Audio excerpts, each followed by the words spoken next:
Fakta di balik penciptaan 27 emosi dalam film Inside Out 2. Apakah benar ada 27 emosi pada manusia? Menyaksikan film Pixar Animation Studios, Inside Out 2, 2024, memberikan kesan tersendiri yang mendalam karena film ini membahas tentang perasaan manusia. Secara khusus, film ini membicarakan pergolakan emosi saat memasuki masa pubertas di usia remaja. Tidak heran, film ini berhasil mengumpulkan penghasilan sekitar $1 miliar setelah 19 hari pemutarannya di seluruh dunia. Terobosan ini menjadikan Inside Out sebagai film animasi tercepat yang meraih angka tersebut, mematahkan rekor Frozen 2, 2019. Dalam rangka meramaikan semarak Inside Out 2, kami pun mengumpulkan beberapa fakta mencengangkan di balik produksi film animasi ini. Kamu sudah penasaran? 1. Dipertimbangkan ada 27 emosi. Sebuah studi yang dilakukan oleh tim peneliti di University of California pada 2017 menunjukkan ada 27 jenis pengalaman emosional yang teridentifikasi. Tim produksi Inside Out pun mempertimbangkan untuk menampilkan emosi-emosi ini dalam bentuk karakter. Namun, rencana ini sebenarnya telah dipertimbangkan sejak film pertama pada 2015, seperti dilaporkan oleh Hollywood Reporter. Hingga kini, belum ada kabar terbaru yang mengonfirmasi kelanjutan dari rencana tersebut, apakah sequel film ini akan memperlihatkannya secara bertahap. 2. Schadenfreude hampir muncul. Sutradara Inside Out 2, Kelsey Mann, membocorkan sebuah fakta eksklusif kepada IMDb bahwa karakter Schadenfreude sebenarnya direncanakan muncul pada suatu adegan. Namun, adegan tersebut akhirnya diputuskan untuk tidak dimasukkan tanpa alasan yang dijelaskan. Dia, Schadenfreude, seperti karakter Jerman ini, dan VR memukul kepalanya pada sesuatu. 3. Ennui adalah karakter tercepat. Melansir dari BuzzFeed, Kelsey Mann mengungkapkan bahwa karakter emosi di Inside Out 2 yang paling lancar untuk dikerjakan dan diarahkan adalah Ennui. Karakter baru yang identik dengan perasaan negatif ini paling cepat diselesaikan dalam tahapan produksi. Saya ingat seorang story artist, Dan Park, menggambar Ennui seperti mie basah, dan saya berkata, "Sobat, itu dia.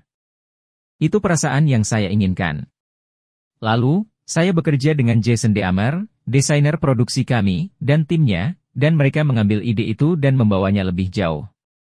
Kami juga membuat patung fisik dari karakter itu, dan hasilnya luar biasa, ungkap Kelsey Mann, mengenang proses pengembangan karakter Ennui. Memang setiap desain memiliki tantangan tersendiri, termasuk proses desain karakter Ennui.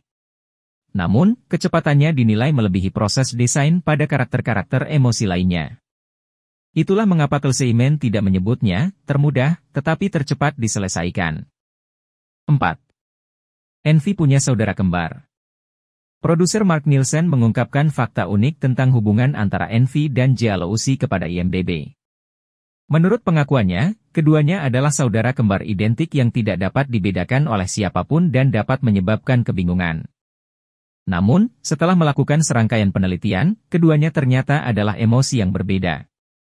Hal ini membuat tim produksi memutuskan untuk hanya mempertahankan Envy. 5. Suara Envy ingin dibuat seperti Gollum. Dalam acara The Tonight Show, aktris Ayo Edebiri yang mengisi suara untuk Envy menjelaskan bahwa ia menyukai arahan suara untuk karakternya yang kecil dan menggemaskan.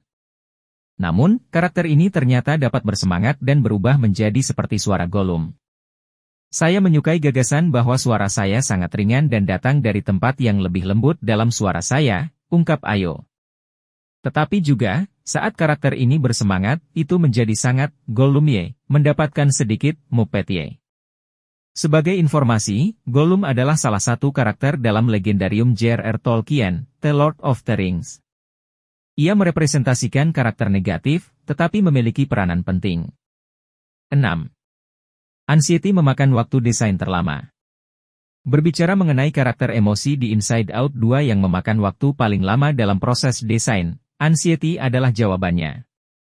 Kelsey Mann mengungkapkan sendiri hal ini kepada majalah digital A-Frame dari Academy of Motion Picture Arts and Sciences. Katanya, Anxiety memakan waktu paling lama. Karakter ini sangat sulit diadaptasi, sebagian karena karakternya mengalami banyak perubahan. Ia selalu menjadi antagonis dalam film, tetapi dalam versi-versi sebelumnya dari film ini, dia benar-benar menonjol sebagai antagonis. 7.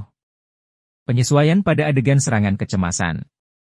Setiap cerita selalu memiliki bagian konflik yang memunculkan serangan emosi, seperti kecemasan. Film Inside Out 2 juga menampilkan adegan serangan kecemasan pada karakter Riley, Kensington Talman, yang diceritakan tengah memasuki dunia remaja. Berkaitan adegan ini, ko-sinematografer Adam Habib yang bekerja bersama Jonathan Pitko mengatakan kepada Variety bahwa ada beberapa penyesuaian yang dilakukan.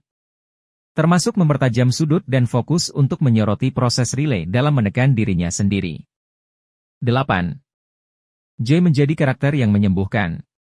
Melalui wawancara dengan Hollywood Reporter, aktris Amy Poehler mengungkapkan bahwa pekerjaan sebagai seorang pengisi suara dapat terasa seperti proses penyembuhan diri atau healing. Hal ini meliputi pengalamannya dalam mengisi suara untuk karakter Joy. Katanya, kontennya sangat menyentuh saya sebagai seorang perempuan dewasa, dan juga menyentuh anak kecil di dalam diri saya.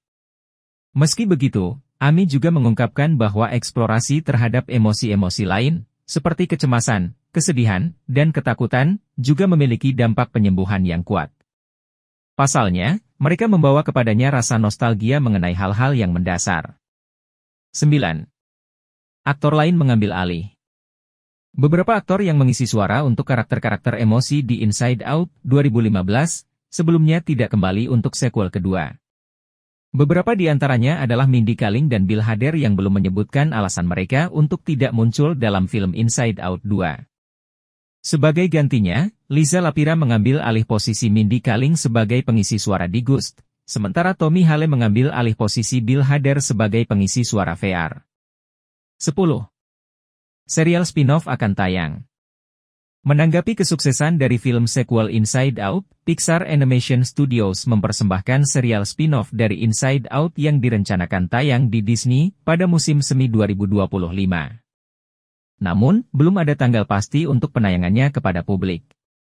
Pasti kamu sudah tidak sabar untuk menyaksikannya, bukan? Sebelumnya, pastikan kamu sudah lebih dulu menonton kedua film sequel Inside Out agar dapat mengikuti alur ceritanya dengan baik. Kemungkinan besar, kamu akan semakin memahami beberapa emosi.